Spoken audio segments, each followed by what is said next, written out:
Hello and welcome to the Brand Hunch podcast, where we explore ideas and hunches around how marketers are growing great brands. It's a look under the hood at how much is marketing science and how much is built on a hunch. Today, my guest is Robbie Brammall. Robbie has held various copy and creative director roles in agency land, and for the past 8 years has been CMO at Mona, the Museum of Old and New Art in Hobart, Tasmania. It's arguably one of the most relentlessly innovative and creative companies in the world, and what a role to hold as CMO. What I didn't realise until we met recently is that being the CMO of Mona also means looking after a bunch of other brands, including 3 wineries, a brewery, a music and arts festival, Dark Mofo, 4 restaurants, 8 bars, a gift shop, a fleet of giant camouflage catamarans, a bunch of D2C e-com businesses, and a recording studio. I think you've had a little bit on. Robbie recently went out on his own and founded Brandango, which has a simple philosophy, death to boring. Robbie believes no one cares about brands, comms, or marketing, which is sure to make for a nail-biting episode as we talk about building great brands. Welcome to the show. Thanks for the intro. Lucky to be here. So take me back to where it all began. What did you learn in your early agency days, and has it stayed with you today? Yeah, I think I've always sort of kept a pretty similar philosophy all through my career. And, I started out like every junior, sort of kicking around agencies and learning from really senior people and trying to learn from the very best people I could. And I think the sort of really pragmatic lesson that I've always sort of held on to is just how uninterested people are in brands and where we are on the totem pole of life. People love their families, they love their dogs, they're interested in earning money and spending money. Brands don't even rate a mention in their lives, not even a tiny ripple. So we're right down there with parking fines and kids' parties as things people want to avoid, actively avoiding you. So I've always had a philosophy going through my career of, God, you've got to be interesting if you're going to break through that. If people are going to even know you exist, you really have to be interesting, but unignorable. So that's a philosophy that I sort of started with from early days in radio to,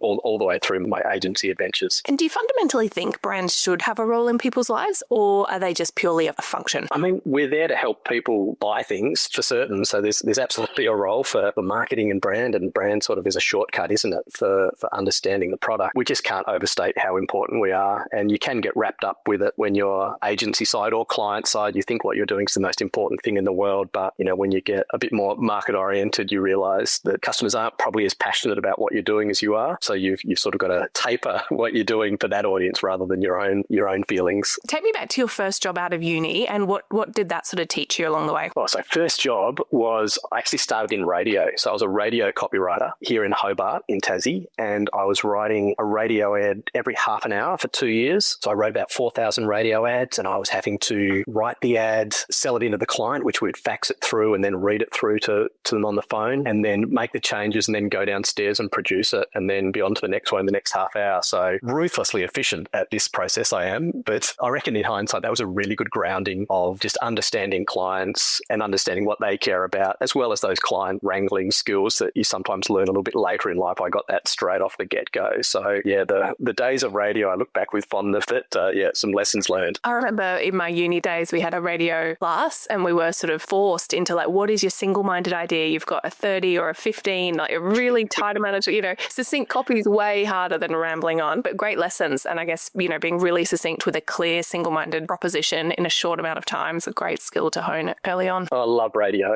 It's such a good channel, and there's no budgets. You can do anything. It's just purely down to your creativity. So as a creative 25 years, I always have loved working in radio for that reason. You can do anything, and yeah, so it's a lot of fun. So then you journeyed through, I believe, into some creative director roles in different agencies. Did that copy sort of heart stay with you, and how did you sort of expand on that? Yes, all your agency listeners will be understanding of this when you're a copywriter and you may sort of step up to creative director after enough time in the business. That's always your area of expertise, is always copy. I was always having to lean very heavily on my art direct friends and heads of art to make sure that design thing was as strong as the copy. So no, absolutely, I've been a copy focused creative director through my career. Yeah, I suppose the older you get, the more value you provide just through the clarity of your ideas and the clarity of your direction rather than the nuances of copy and art direction. So your skill set sort of evolves. I was doing the marketing academy a couple of years ago. It was this really interesting sort of revelation was that you get to a certain point in your career through the skills that you have, and then you get up into sort of senior management and you have this second career, which is managing people and directing people, and none of the skills that you've sort of developed are equipped for that part of your journey. So you have to sort of start again. So it's absolutely a very sobering and, it's a time of growth, isn't it? When you take that step up into senior leadership and then start learning from those people around you, which isn't always have the best skills, especially in agency land. But yeah, that second career as a creative director, you sort of start again with honing your skills.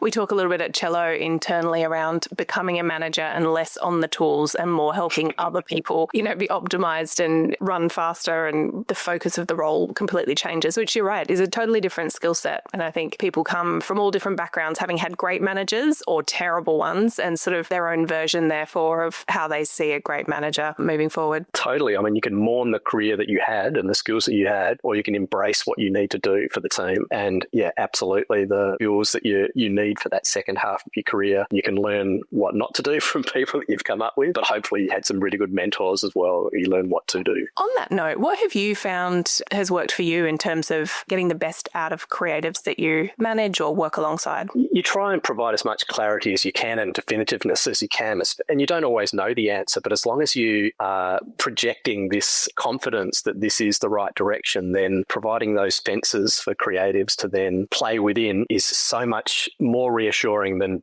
not providing those fences, and it's just a free-for-all and you don't know where to wander in this endless paddock. So being able to provide clarity and confidence has definitely been one of the ways that I've got the best out of teams, even when it's a little bit sort of fake it till you make it. Also, I mean, this is probably part of the Mona adventure as well, but to keep people creatively fulfilled, they've got to be doing the best work of their careers, otherwise they'll go somewhere else. And so being able to provide people with opportunities to do amazing work and not to micromanage that, give them the space to do that work is probably the number one way to keep people happy and keep people motivated and create a great team, is to make sure that they're working on really, really good briefs, really, really good opportunities. Otherwise it's no fun, is it?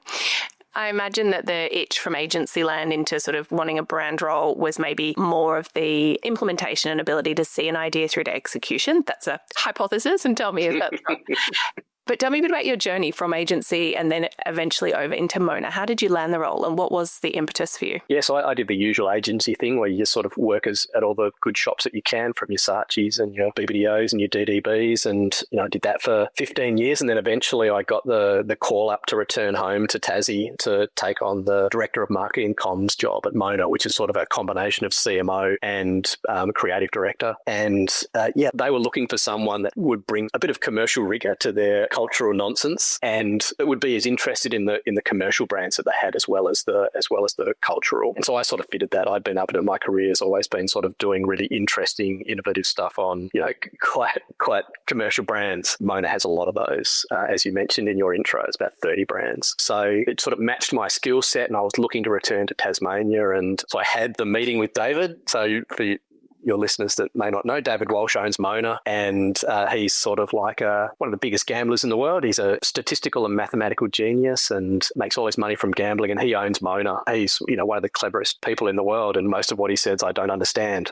But he was interviewing me, and he was saying to me, in classic Mona style, this is over 1,000 beers at Salamanca on like a Tuesday night or something. And he goes, so, what do you think of Mona's marketing? And I said, look, I think Mona's marketing communicates the creativity of Mona, but it doesn't contribute to it. And I think it should. If Mona is about creativity and risk and unexpectedness, then that has to be reflected in your marketing. Otherwise, it's off-brand. So, the most innovative brand in its category in the country almost, can't have the most boring comms in the category. And he was into that sort of philosophy. I don't think he'd had that sort of lens that we all have coming from marketing and advertising, where ideas don't just come from artists. They can come from other people as well. And so I'm all about ideas. And I just looked at Mona and was like, look at all the opportunities here. So I was very confident that I'd be able to go in there and help out. And David was on board with that. He was like, yep, get it. And so it was actually in that first meeting, I think I only had one KPI from him ever. And that was, he said,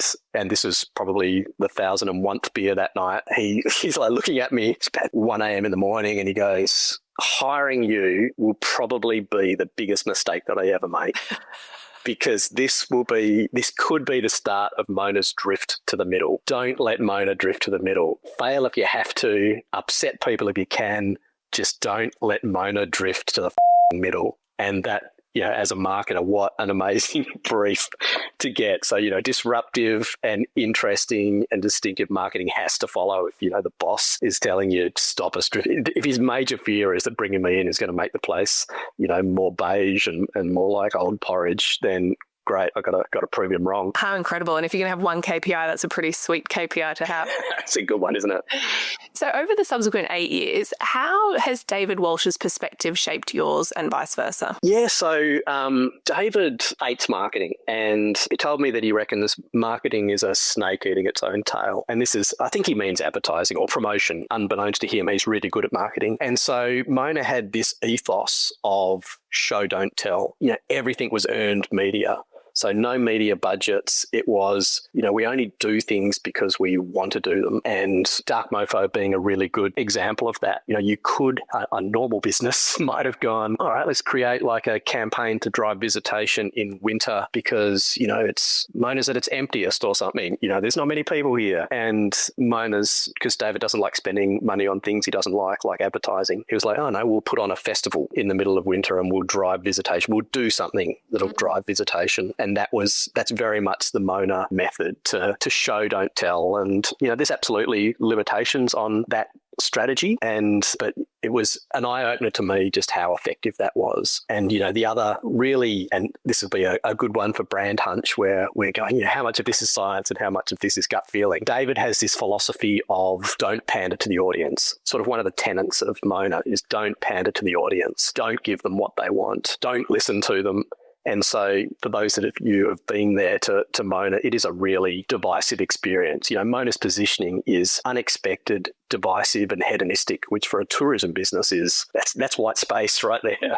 No one else is doing that, but people love it. And instinctively going somewhere, the owner is trying to antagonize you and trying to frustrate you. There's no signage. There's no one telling you what to do or what to think. Nothing is created for your pleasure. It's for David's pleasure. And that's quite an exciting experience to have as a viewer, as a visitor. And his initial idea, when you go around Mona, you have this app and that it explains the art to you if you want to. So there's nothing on the walls. It's all hidden in this app. No one telling you what to think. But on the app is a love it or hate it button. And David's original idea was that if any of the bits of artwork got too many love, then he'd take it out of the museum. So that's where he was at. He was like, I really want this to be an experience that's not pandering to the audience. And that was super interesting for me, coming from marketing and advertising where it's all market orientation. It's all listening to the audience to a place where it's absolutely, we don't care what the audience wants. And it being really, really successful. And the strongest thing about the brand, really informative. How incredible. What would you, this is, taking a guess, but what would you say he would say you have shaped for him? What do you think you brought that he has changed his perspective on? Definitely that, like we touched on earlier, that you can have, that people other than artists can have ideas and that creativity can exist in marketing. And so like one of the the massive free kicks and one of the great parts of the structure that we had at Mona was that our internal agency, which included a marketing function, could influence all 4 Ps. It wasn't just the promotional P. And so an example would be the biggest craft brewery in Tasmania is Moo Brew, and it's David's Mona's beer. And they wanted to make a slightly hoppier IPA. And I was like, that's not that interesting. Why don't we try and make the world's rarest beer? And, same principle. We'll take this small paddock of hops and we'll take just a portion of them and we'll pick them at a certain time of year and from a certain part of the paddock and we'll make it a very small amount and we'll create the world's rarest beer. And all of a sudden you've got this extremely interesting starting point for everyone in the business versus a slightly hoppier IPA. And so, the advertising team on the promotional side, we're like, all right, so it's a rare beer for rare people. We celebrated rare people on the label, like, those old special occasion beers that have sports people on them. We had rare people. So we had the last 4 Video City employees in Tasmania on the label. We launched the beer at Video City, the last Video City in Tasmania. We invited only rare people. So we invited like futon stuffers and chimney sweeps and beeper repair people. And we only put invitations in places where rare people would find them, in phone boxes or on banner ads that people didn't click. And so it's all this, spiraling of rareness, of bringing the positioning to life. And then you cut to the launch day and we've got every TV station in Tassie there. Everything goes viral. We've got people from Brazil and the UK trying to buy these these beer with Video City employees on them. We earned a heap of media about it, but that was sort of my approach, was like applying creativity to all 4 Ps and not just trying to put lipstick on a pig at the end. And so, that was my sort of structure the whole way through, was to go, can we get up the funnel? How can we move creativity up the funnel to inform product and to inform price and to inform the way that we distribute it, so that everything is cohesing around the positioning? And we had great success with that. Out of interest, which of the 4 Ps or other components of marketing is most interest to you? Probably product. So, Ritson says the promotional piece is about 8% of it, isn't it? So he said the real impact that you can have is in those other 3 Ps. And for me, the product, like having an interesting product, is just what it all comes down to. We've certainly been able to apply and creativity is just distinctiveness, isn't it? So applying distinctiveness to the pricing mechanics, been able to do that in some really interesting ways. But it's that product P that I find the most important, and as a result, the most interesting. So, we were creating sex and death scented candles at Mona. We were, creating tea towels that celebrated all the chickens on site, and everything that you did was an opportunity to have a really great starting point, and then from there everything becomes easy. This wasn't one of mine, but David, he's on a knowledge journey, and Mona's all about trying and experimenting with different things rather than having a path to stray from. And so he decided that we'd create a recording studio in at Mona, and no museum, there's no business case for a recording studio, let alone one in a art museum, a sex and death art museum. But anyway, we did it, and we had the original mixing desk from Abbey Road Studios that the Beatles and Pink Floyd recorded on, and you've got this, that's the product, is this totally tricked out, amazing studio that you can rent for $100 an hour. That's a philanthropic gesture to the industry, and it's surrounded by all the creativity of Mona. And you're like, God, that's a great thing to bring to life as a marketing team, as opposed to something that could have been a lot more boring proposition than it was. So I'm all about the product P. How incredible. It sounds like the unique nature of Mona being owned by an entrepreneur and a visionary, and, somebody not bound by, the normal commercial, whether it's a board or shareholders, or it sounds like that in itself is the freedom to give it a go. And I wonder if Mona would have succeeded in the same way if it was in a different structure. I mean, that would have been the drift to the middle. I had to hide a lot of the stuff from David, to be honest. So we were doing brand tracking, which is the most un-Mona thing you've ever heard of. But, in all good consciousness, as a CMO, I want to know if what we're doing is working. So absolutely, I was hiding stuff from David that was good for the business, but probably didn't align with his thoughts. So yeah, there was a good amount of tension, I guess, between David, who's this freewheeling, ideas-driven, super intelligent guy, and then the pragmatics of having a business that has a bit more commercial rigor. So the whole thing doesn't go under the weight of its own hubris. So that was a fun tension to have, where you're sort of being undermined from above rather than below at Mona. And so on that topic, I imagine a lot of these ideas and bringing these things to life in person takes quite quirky and creative thinking. It's like left of center, any idea is a good idea, yes and. But how do you rally a bunch of highly creative people together? There's got to be some sort of method to that madness. I mean, definitely I identified the type of skills that I needed in the team. So I was, developing the in-house agency, 27 people servicing these 30 brands. And I guess it was very design-centric and not marketing-centric when I arrived. And I wanted to bring in people that understood, had a bit more commercial rigor and understood the possibilities of having these 30 brands that would take the opportunity. So I was bringing in, creatives from Adland, art directors, copywriters, content creators, social media, and people not just that experience, but also that would thrive in the sort of creative chaos of Mona, which isn't for everyone. Some people need that. It's too stressful living in that environment of not knowing where the next curveball comes from. And then there are those of us that are energized by that chaos. And so definitely recruiting people that would thrive in that environment was part of the trick. And then just making sure there were really talented people that understood ideas and the potential that the brands that you could have if you started applying that to brands at Mona. So definitely developed a really strong in-house team there that was able to bring everything to life. And across the 8 years, how did you know whether to bring somebody fresh in with a different background versus developing people internally? What was your thinking there? Yeah, interesting one, isn't it? That sort of institutional knowledge is, and I've worked at plenty of brands where the churn is really, really high and you lose that institutional knowledge. Mona doesn't have churn because it's so fun and so interesting, no one leaves. You know, David will come up with some stupid idea like the frying pan or building an entire extra wing to the museum, which he's doing at the moment, you know, to make the 4-hour experience at Mona now a 6-hour experience. So it's not commercially driven, but all this, it's constantly reinventing itself and looking for new opportunities. And that means that you're not working on one account for your entire career, like you might be client side or in an agency. So there's low churn at Mona. So it was almost the opposite of how you make sure that there's enough new thinking coming in, but also the institutional knowledge, because it's so unique, was critically important. The only way you could get through all the work was by dividing and conquering and everyone knowing enough about the brands to make it happen. So yeah, I really, really valued the institutional knowledge when I was at Mona. Reflecting on when you first joined at Mona, and this is in the context of Mona's own customers, what was it about the target audience that maybe you had a misconception about or that evolved over time? And have they shaped any kind of strategy you've had? Yeah, I mean, this is a really good learning that I had, which was, Mona, and I think it's because David grew up in Glenorchy, which is a sort of a lower socioeconomic part of Tassie. He absolutely wanted that sort of yin and yang of Mona being a really hedonistic and luxury, and it has that side of it, but he wants it to be accessible for everyone, so everyone's on the same level. And as a result, you'd have plumbers having their weddings at Mona. Absolutely, when you see people arriving on the ferries, they're from every single demographic. It is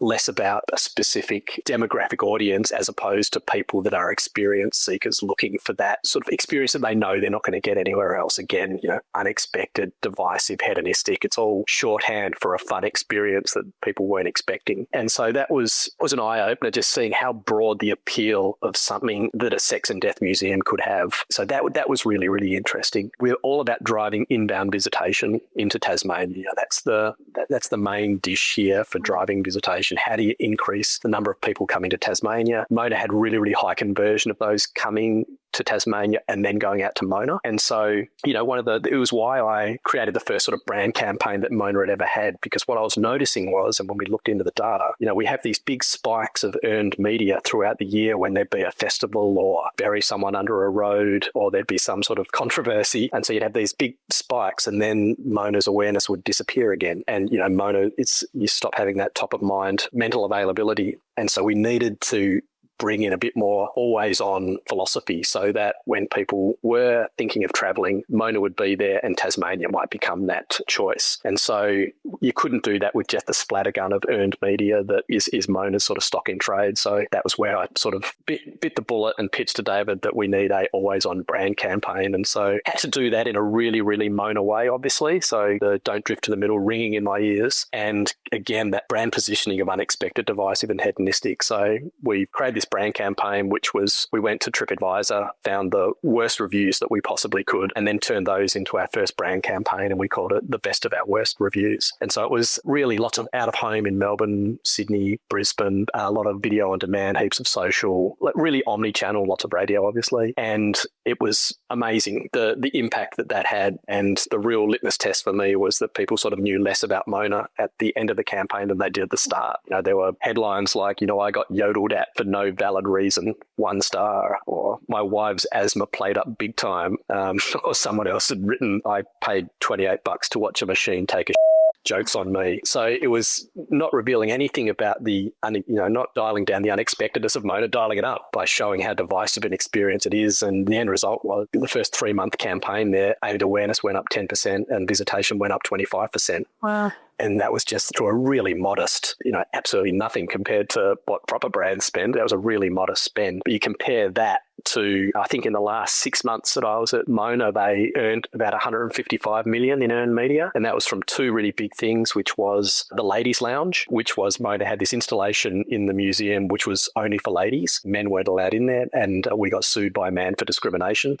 So it took 3 years, but someone eventually took the bait. And then it turned into this really amazing sort of discussion and law case and thought. And it was, headlines on the front page of the New York Post and BBC and went around the world. And the other one was, as part of an exhibition, we showed the Wu-Tang Clan's Unheard album, Once Upon a Time in Shaolin, that, most people had never heard before. That's its shtick, that there's only one copy and you have to go to a listening party to listen to it. And those two, and they went viral. The two of those things earned us about 155 million in media. Wow. And I was looking at our aided awareness statistics throughout it, and they did not move a jot. Like, they just absolutely flatlined. And so I was chatting with Tracksuit about it, who were doing the brand tracking. And I'm going, what's going on? Like, I've got the media report here. Like, it's going crazy. And yet our aided awareness is absolutely flat in those key audiences of travel-minded people in Melbourne, Sydney and Brisbane. And they dug into it. And what they discovered was that people that knew about Mona got even more interested in Mona. And those that didn't know Mona didn't register, just went straight over their heads. And again, that was a huge learning for me, that splattergun of tactification, that splattergun of earned media doesn't always result in the juice being worth the squeeze, whereas a really targeted, concise, paid campaign had a lot more of an impact. And again, that's David wouldn't give about whether the aided awareness went up. It was only me, like, working out what's working and what's not. He was, wanting to do it because he wanted the Wu-Tang album to be played in at Mona, and Keisha, his wife, with her ladies lounge mischief was just an amazing bit of art. So, but really interesting to see what works and what's effective and what's not. It feels like the conversation and the result of the activation is as important as the activation itself. Your advertising, in a sense, is the conversation, and the earned media, because it's interesting and it's sort of earning its place in conversation. Totally, or why do it? That was Mona's philosophy. If we're not interested in this, don't do it. And so through COVID, where everyone's switching to, doing virtual experiences and things, David's like, no, I'm not interested in that. We just won't do anything. Mona is an all-encompassing immersive experience that is the ferry ride, it's the food, it's the getting lost inside and getting angry, it's the drinks, it's the music. I'm not interested in doing a virtual thing. That's not what we're about. So yeah, what a great leader to have as a brand that keeps the brand is so authentic that it just won't do anything that's off brand. Like, he'd be like, why bother? I don't want to do that, so we're not going to. Such a strong conviction, knowing who you are. Yeah. So stubbornness almost. Do you think there's such a thing as a bad idea? Yeah, totally. I've had heaps of them. The freedom to fail at Mona was great. So there was this one time where we had the chefs were making goat's cheese and they had leftover sort of curd, and we discovered that it made really, really good hand moisturizer.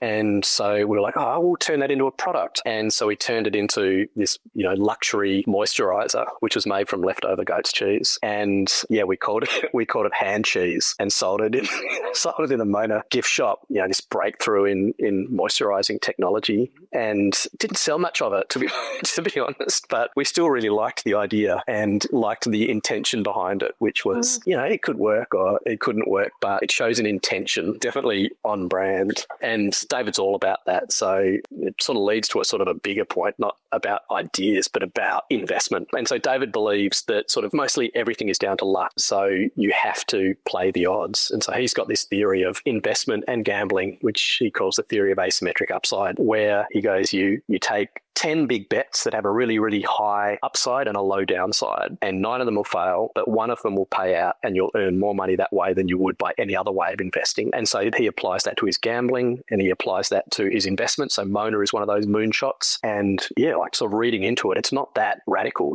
That's Nassim Taleb has the same sort of philosophy of robust and fragile investing where, you invest in one tech startup that's fragile, but you invest in 10 of them, that's a robust strategy. Jeff Bezos, who's got his 1,000 doors philosophy, where he encourages his divisions to walk into as many new doors as possible, but never one you can't walk back out of. And so growth comes much more organically, but built into that is a healthy sort of love of failure and space for failure. So it's not about good ideas or bad ideas, but David's all about it may work, it may not work. None of you are here because of your skills. You're all here because of luck. And you apply that through, you've got to take big swings at things and then you've got to be happy when they fail. So yeah, lots of failures, lots lots of bad ideas, but always good intentions. What an amazing breeding ground for creatives to adopt that mindset of essentially anything's possible and give the big crazy ideas, room and time to shine. Yeah, I mean, that was my favourite thing about working at Mona, was that David had trust in everyone. So it wasn't about committees. He was all about just give one person their vision, and he was happy for me to just do what I thought was best in the marketing world, and then being able to then do what I believe in, which is applying distinctiveness to the all for marketing piece, not just promotion. To be able to do that, in a petri dish like Mona was amazing. So a really fun example just to make the point, how can you do something interesting or distinctive with the price P? And so we did this. Everyone has a Black Friday sale. So Mona had a bunch of e-commerce businesses. And so Black Friday, far too drift to the middle for us to do a Black Friday sale. So we did a Brown Thursday sale, and Brown Thursday was it was through our online store, the Mona store. And it was basically linked up to YouTube and linked up to our Facebook. Mona's got this human digestive machine called Cloaca, and we feed it at 11 o'clock and it takes through 8 mechanical chambers by 2:30. And so we held our entire sale whilst this machine was taking it. And the longer you watched, the bigger your discounts became. And we ended up with this, ridiculous engagement of people watching for 2.5 hours. And so it was, just like a really fun, and it was our biggest, e-commerce day in our history. But it was approaching that with some mischief and some intention to be what's the most distinctive thing that we can do with our sale. And it ended up being that that price lever was the one that we pulled, and the discounts got bigger the longer you watched a machine take a So good. What do you think it is about you yourself that is skewed towards creative risk taking? Is it innate, or have you learnt that over the years? Yeah, I don't actually know if I am a risk taker, and I guess it comes down to what we think is risk or not. I just try and do the most distinctive work that I can, and that's marketing orthodoxy, isn't it? That's marketing effectiveness 101. The riskiest thing is not being distinctive, and so I've always just tried to focus on making what I do as distinctive and unignorable as possible. And it seems risky to me not to do that. It's very expensive to be ignored all the time.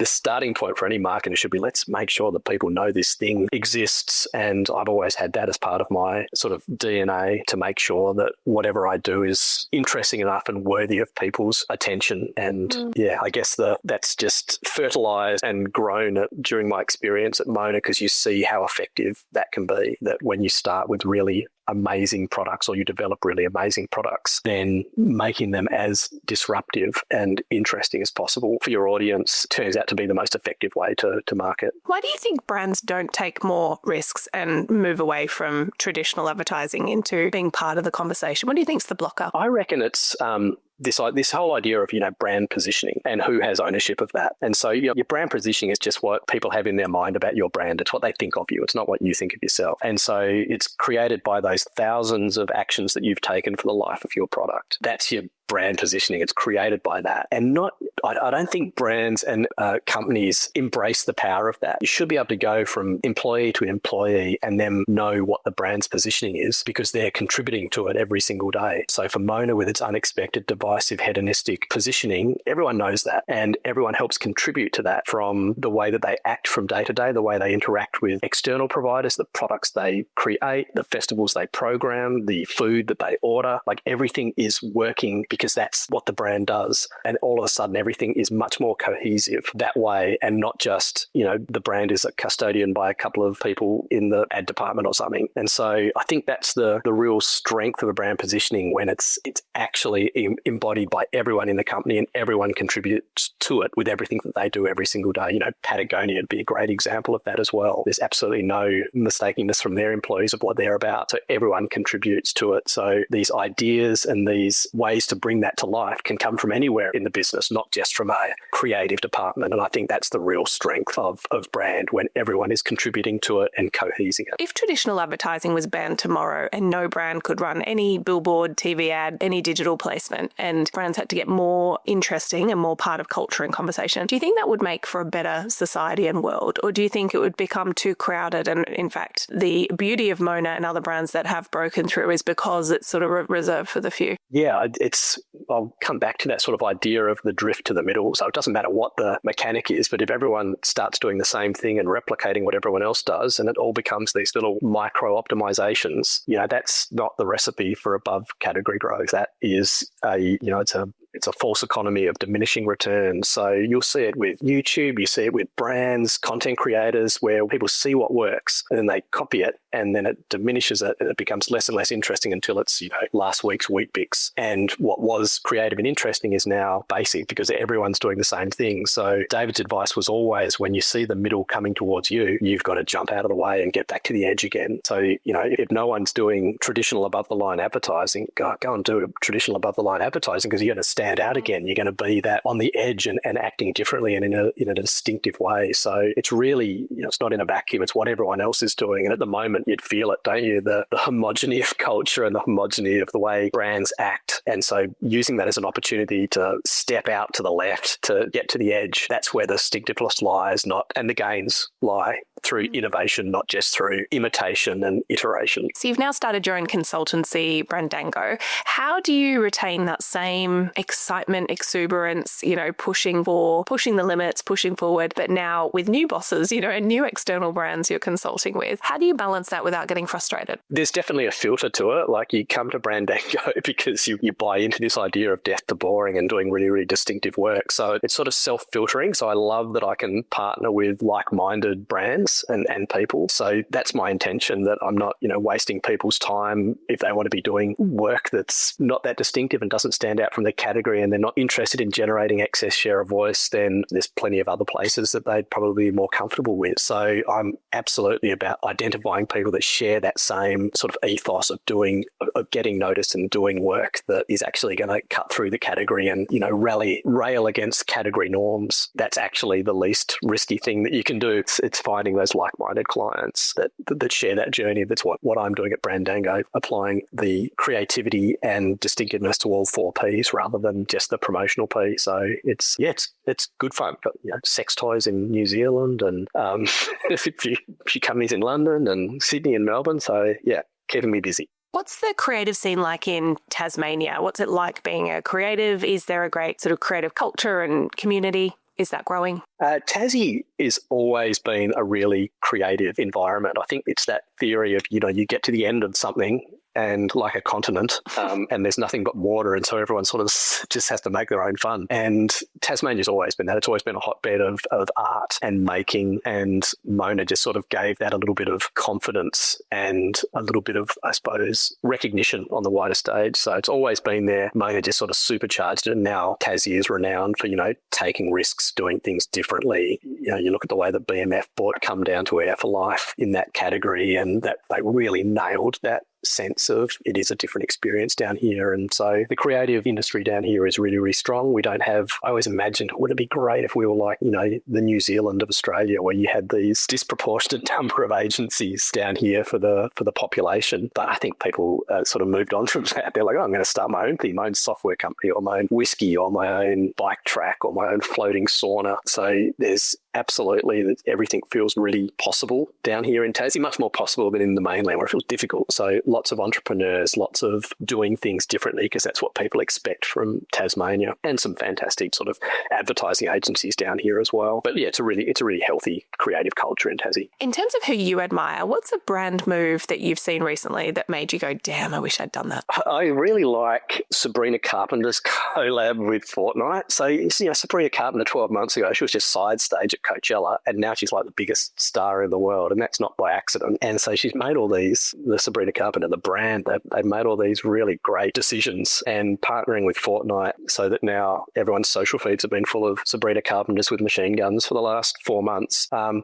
mental availability on Sabrina Carpenter is incredible. So I really admire that as a bit of thinking. And, more broadly, you can see the old way of doing things and the new way of doing things. Another example would be the difference between between Queen and the Beatles. So Queen have opened up their back catalogue for everyone on the internet, on content creators. And as a result, with the younger generation, Queen is much more visible, has much higher mental availability than the Beatles, because the Beatles shut everything down and they don't let you use their music online. And so it's interesting that those that have embraced sort of what would be seen as negatives in that they're giving away their intellectual property rights or not enforcing them has actually been, good for business, rather than, not that the Beatles are doing bad business, but their mental availability and their where they should be the most prevalent, it's not the case anymore. So yeah, I really admired the Sabrina Carpenter Fortnite hookup. Last question from me. What's next for you? What's exciting you? What kind of macro trends are you leaning into? We've sort of touched it on a little bit, but I really like disrupting categories and creating my own products. And so a few side hustles and collaborations where we do that. And I find that the most interesting thing. Sort of moved on from getting satisfaction out of doing really, really creative promotion and now looking at just being more interesting in that product space. So definitely helping brands with that and doing that myself is something that I'm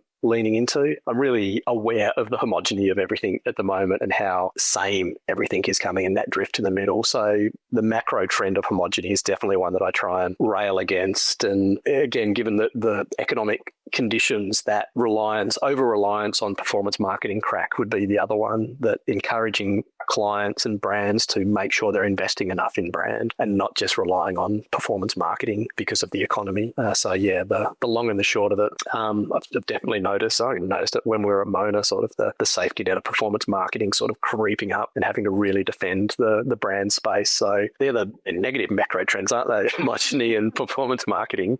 But yeah, personally, I'm sort of getting creative satisfaction out of bringing new products to life and finding a white space in markets, because that's the opportunity when markets are going down. What you've got isn't selling, so people are thirsty and hungry for innovation that is different to what is already there. So it's a good market for that. Thank you so much for your time. It's been a joy and an absolute privilege to chat with you about your experience, your journey, your career. Thank you for your time. It's been a lot of fun. Thank you very much for having me. One of the things I love about Robbie is just he's such an unassuming, big bet kind of guy. And I love that his biggest fear is slipping into the middle. I think what a great ethos to take into his new consultancy. And I've just been really inspired by all the creative ideas and examples and ways of working that he's pushed the boundaries, and everything revolves around this earned media. Is it talkable? Will people care? Rather than just paid advertising.